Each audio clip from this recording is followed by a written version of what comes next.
ಎಲ್ಲರಿಗೂ ನಮಸ್ಕಾರ. ಇಂದಿನ ಈ ವಿಡಿಯೋನಲ್ಲಿ ಎಚ್ ನಾಗವೇಣಿ ಅವರು ಬರೆದಿರುವಂತಹ ಬಿಳಿ ಕಾಗೆ ಪಾಠದ ಸರಳ ಸಾರಾಂಶವನ್ನು ಇಲ್ಲಿ ಅರ್ಥೈಸೋದಕ್ಕೆ ಪ್ರಯತ್ನ ಪಡ್ತಾ ಇದ್ದೀನಿ. ಈ ಪಾಠವನ್ನು SEP 4th ಸೆಮ್ BCA ಮಕ್ಕಳಿಗೆ ಇಡಲಾಗಿದೆ.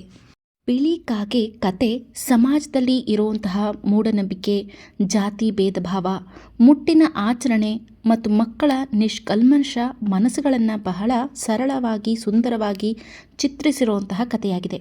ಈ ಕಥೆಯಲ್ಲಿ ಬರುವಂತಹ ಮುಖ್ಯ ಪಾತ್ರಗಳು ಅಂದರೆ ಸುಬ್ರಾಯ ಭಟ್ಟರು ಮತ್ತು ಅವರ ಮಗ ಕೇಶವ, ಅವರ ಸೊಸೆ ಸುಭದ್ರೆ, ಮೊಮ್ಮಗ ರಾಮು, ರಾಮುವಿನ ಸ್ನೇಹಿತರು ಮಮ್ಮದೆ ಹಾಗೂ ಫಕೀರ. ಈ ಕತೆ ಆರಂಭ ಆಗೋದು ನೂಲು ಹುಣ್ಣಿಮೆಗೆ ಇನ್ನೂ 4 ದಿನ ಬಾಕಿ ಇರುವಂತಹ ಸಂದರ್ಭದಲ್ಲಿ ಸೂಜಿಕೆರೆಯಲ್ಲಿ ವಾಸಿಸುವಂತಹ ಸುಬ್ರಾಯ ಭಟ್ಟರು ಜನಿವಾರದ ನೂಲಿಗೆ ಬ್ರಹ್ಮಗಂಟು ಹಾಕೋ ಕೆಲಸವನ್ನು ಮಾಡ್ತಾ ಇರ್ತಾರೆ. ನೂಲ ಹುಣ್ಣಿಮೆ ಹಬ್ಬಕ್ಕೆ ಜನಿವಾರದ ನೂಲಿಗೆ ಬಹಳ ಬೇಡಿಕೆ ಇರೋದ್ರಿಂದ ಅವರು ಬೆಳಗ್ಗೆಯಿಂದಾನೇ ಈ ಕೆಲಸದಲ್ಲಿ ಮಗ್ನರಾಗಿರ್ತಾರೆ. ಭಟ್ರು ಕೆಲಸ ಮಾಡ್ತಾ ಇದ್ದಾಗ ಅವರ ಮೊಮ್ಮಗ ರಾಮು ಅಡಿಕೆ ತೋಟದೊಳಗಡೆ ಅವನ ಸ್ನೇಹಿತರಾಗಿರುವಂತಹ ಬೀಪಾತುಮನ ಮಗ ಮಮ್ಮದೆ ಮತ್ತು ಅವನ ಇನ್ನೊಬ್ಬ ಸ್ನೇಹಿತ ಆಗಿರುವಂತಹ ಬಜೀಲ ಕೆರೆಯ ಮಡಿವಾಳ ಮಾಣಿಯಪ್ಪುವಿನ ಮಗ ಫಕೀರ ಮೂವರು ಸೇರಿ ಕಳ್ಳ ಪೊಲೀಸ್ ಆಟ ಆಡ್ತಾ ಇರ್ತಾರೆ.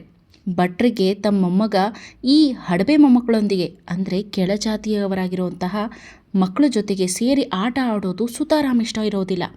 ಈ ಆಟ ಆಡೋ ವೇಳೆಯಲ್ಲಿ ಮಕ್ಕಳ ನಡುವೆ ಯಾವುದೋ ವಿಷಯಕ್ಕೆ ಜಗಳ ಆಗುತ್ತೆ.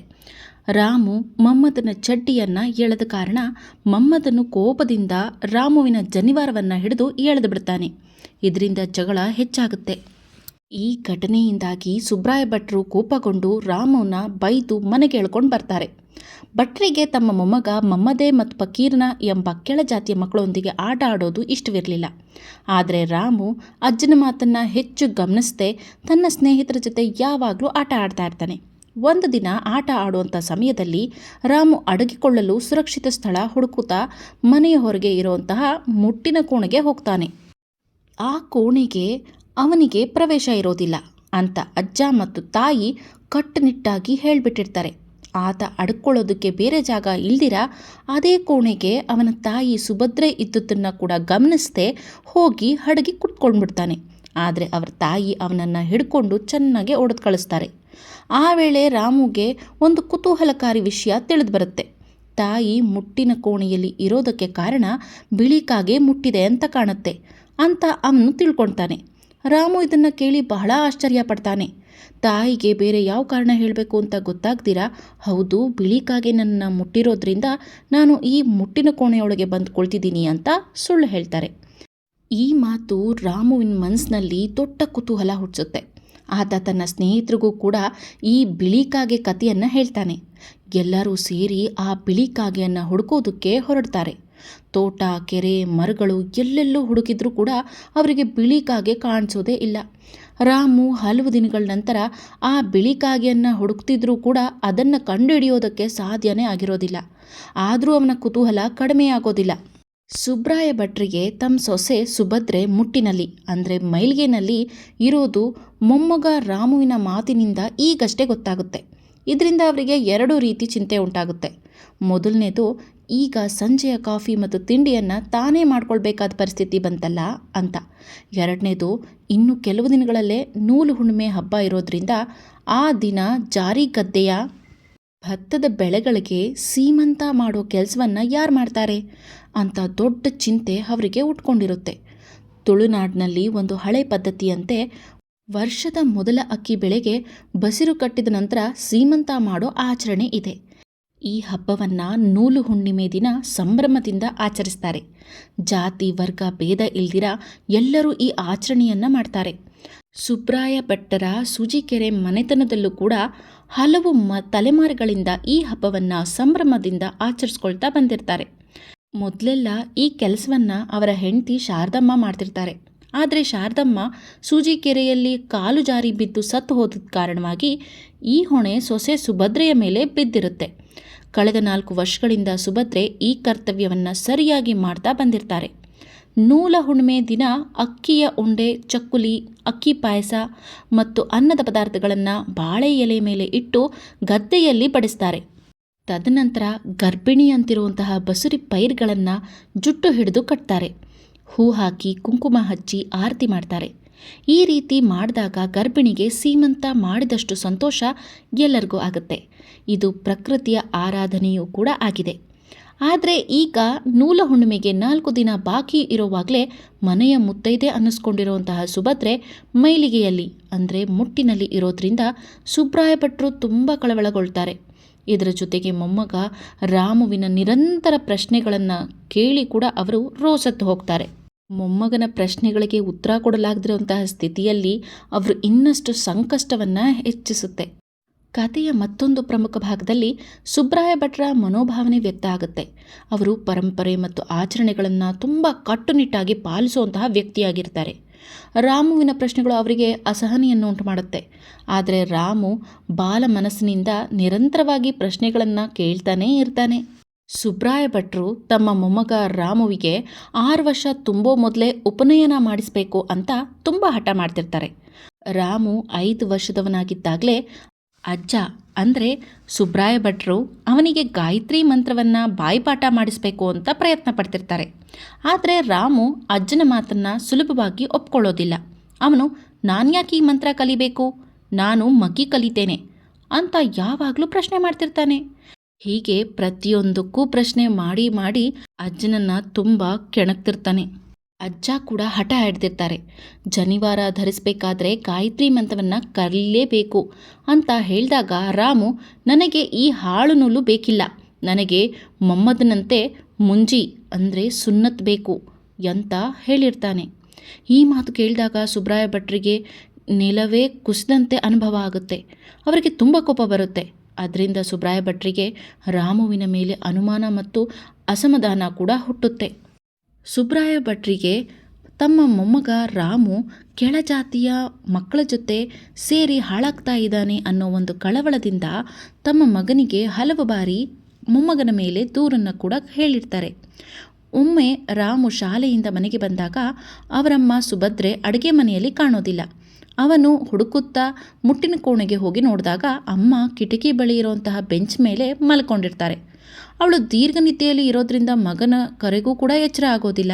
ಅಮ್ಮನನ್ನು ಎಬ್ಬಿಸೋದಕ್ಕೆ ರಾಮು ಅಕ್ಕಚ್ಚಿನ ಪಾತ್ರೆಯಿಂದ ಸ್ವಲ್ಪ ಅಕ್ಕಚ್ಚು ತೆಗೆದುಕೊಂಡು, ಅಕ್ಕಚ್ಚು ಅಂದರೆ ಅಕ್ಕಿಯಿಂದ ಮಾಡಿರುವಂತಹ ಸಿಹಿ ತಿನಿಸು, ಅಮ್ಮನ ಮುಖದ ಮೇಲೆ ಚೆಲ್ತಾನೆ. ಈ ಘಟನೆ ನಡೆದ ದಿನವೇ ಸುಬ್ರಾಯ ಭಟ್ರು ತಮ್ಮ ಮಗನ ಬಳಿ ರಾಮು ಮೇಲೆ ದೂರನ್ನು ಹೇಳ್ತಾರೆ. ಕೇಶವ ಅಂದರೆ ಸುಬ್ರಾಯ ಭಟ್ಟರ ಮಗ ಉಡುಪಿಯ ತಾಲೂಕು ಕಚೇರಿಯಲ್ಲಿ ಕೆಲಸ ಮಾಡುವಂತಹ ಒಬ್ಬ ಗುಮಾಸ್ತನಾಗಿರ್ತಾನೆ. ಒಂದು ದಿನ ಅವರು ಮನೆಗೆ ಬಂದಾಗ ರಾಮು ಬಿಳಿ ಕಾಗೆ ಬಂದಿದೆ ಅಂತ ಹೇಳ್ತಾನೆ. ಅದನ್ನು ಕೇಳಿ ಕೇಶವನ ಮುಖ ಕಳಕಳಿ ಆಗುತ್ತೆ. ಅವರಿಗೆ ಅರ್ಥ ಆಗುತ್ತೆ ಸುಭದ್ರೆ ಮುಟ್ಟಾಗಿದ್ದಾಳೆ ಅಂತ. ಅವರಿಗೆ ಕಳವಳ ಯಾಕಾಗುತ್ತೆ ಅಂತಂದರೆ ಈಗ 4 ದಿನಗಳ ಕಾಲ ಅಡುಗೆ ಮಾಡೋ ಜವಾಬ್ದಾರಿ ಅವರ ಮೇಲೆ ಬಿದ್ದಿರುತ್ತೆ.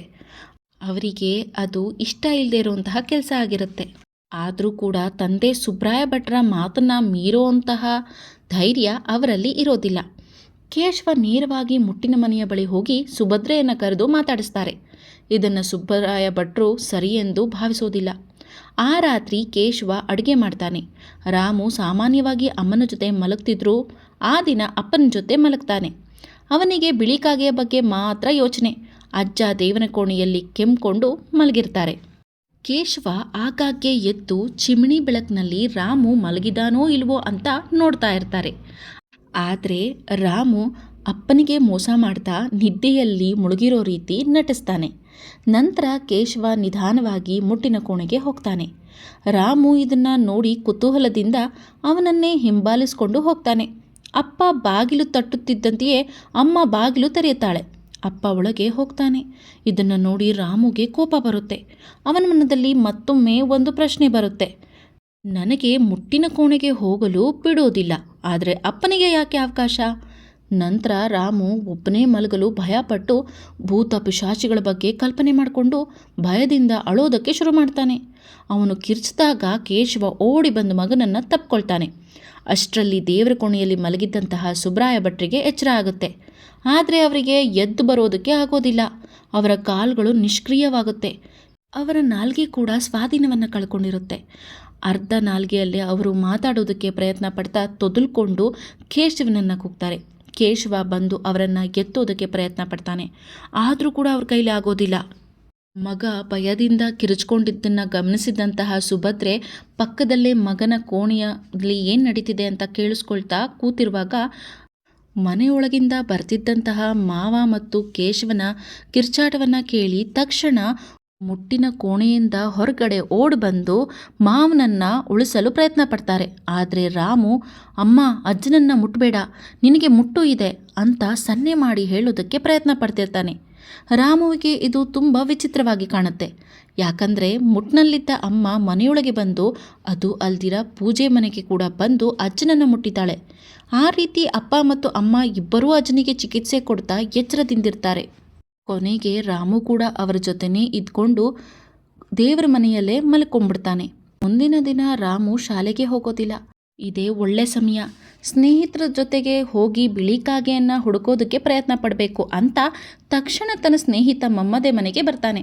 ಆದರೆ ಅವನು ಜ್ವರದಿಂದ ಮಲಗಿರುವಂತಹ ಸುದ್ದಿ ಕೇಳಿ ವಾಪಸ್ ಬರ್ತಾನೆ. ಅದರಿಂದ ರಾಮು ಬಿಳಿ ಕಾಗೆ ಹುಡುಕೋ ಆಸೆಯನ್ನು ಕೂಡ ಬಿಡಬೇಕಾಗುತ್ತೆ. ಆದರೆ ಅದರ ಬಗ್ಗೆ ಯೋಚನೆ ಮಾತ್ರ ಅವನ ತಲೆಯಲ್ಲಿ ಯಾವಾಗಲೂ ಇರುತ್ತೆ. ಕೆಲವು ದಿನಗಳ ನಂತರ ಸುಬ್ರಾಯ ಭಟ್ರು ಸತ್ತು ಹೋಗ್ತಾರೆ. ಅವರ ಸಾವು ನಂತರ ಒಂದೇ ಒಂದು ದಿನವೂ ಬಿಳಿ ಕಾಗೆ ಬಂದು ಅಮ್ಮನನ್ನು ಮುಟ್ಟೋದಿಲ್ಲ. ಮತ್ತೆ ಮುಟ್ಟಿನ ಮನೆ ಅಡಿಕೆ ಮತ್ತು ತೆಂಗಿನಕಾಯಿ ಇಡೋ ಅಂತಹ ಉಗ್ರಾಣವಾಗುತ್ತೆ. ಅಂದರೆ ಸ್ಟೋರ್ ರೂಮ್ ಆಗಿ ಪರಿವರ್ತನೆಗೊಂಡಿರುತ್ತೆ. ಇದು ರಾಮುವಿನ ತಲೆನಲ್ಲಿ ಬಗೆಹರಿಸಲಾಗದಂತಹ ಒಂದು ರಹಸ್ಯವಾಗಿಯೇ ಉಳಿದು ಬಿಡುತ್ತೆ. ಹೇಗೆ ಅಂದರೆ ಬಿಳಿ ಕಾಗೆಯಷ್ಟೇ ದೊಡ್ಡ ರಹಸ್ಯವಾಗಿ.